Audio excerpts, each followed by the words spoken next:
Quelques jours avant sa fermeture pour travaux, le célèbre architecte néerlandais Rem Koolhaas a présenté son projet de réhabilitation des locaux de la Fondation Galeries Lafayette, située dans le 4e arrondissement de Paris. Une exposition temporaire est en cours avant la fermeture. Propriété du BHV, cet immeuble de 4 étages sur 2500 mètres carrés fera l'objet de 18 mois de travaux à compter de l'été 2014 pour une réouverture à l'automne 2016. Eric Costa, président de Citinov, foncière des Galeries Lafayette, détaille ce projet.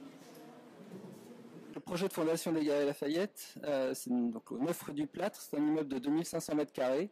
que l'on va restructurer et dans lequel on va construire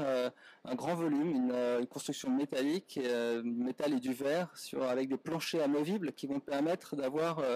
soit un très grand volume, soit un certain nombre de planchers qu'on va pouvoir raccorder aux planchers existants de manière à faire des espaces d'exposition ou de production. L'ensemble du lieu a été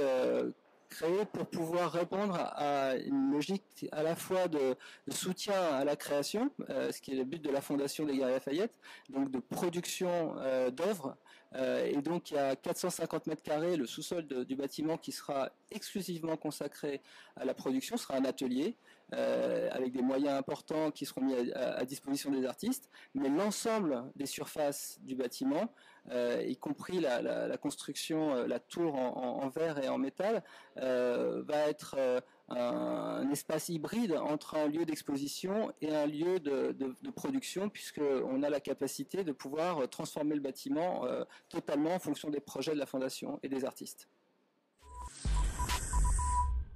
Les contraintes techniques, elles sont à la fois liées à la construction de la tour métallique, encore une fois, et des planchers amovibles, parce que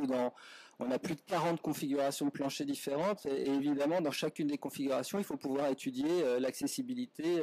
l'évacuation, le désenfumage, toutes les contraintes, évidemment, qui sont liées à la sécurité. Et ça, en tant que tel, c'était un vrai sujet délicat à traiter. Sur l'aspect urbain, on est dans le Marais, on est dans le cadre du plan de sauvegarde et de mise en valeur du Marais, donc on est sur des bâtiments qui sont protégés, et donc on a eu un travail de concertation très approfondi avec tous les services concernés de la ville. Comme on l'a indiqué, il y avait plus d'une trentaine de commissions qui ont examiné le projet. On a pris le temps de travailler pour avoir un projet qui satisfasse l'ensemble des services concernés, et on a évité les recours parce que les riverains et tous ceux qui ont eu connaissance du projet ont bien compris que c'est un projet d'intérêt général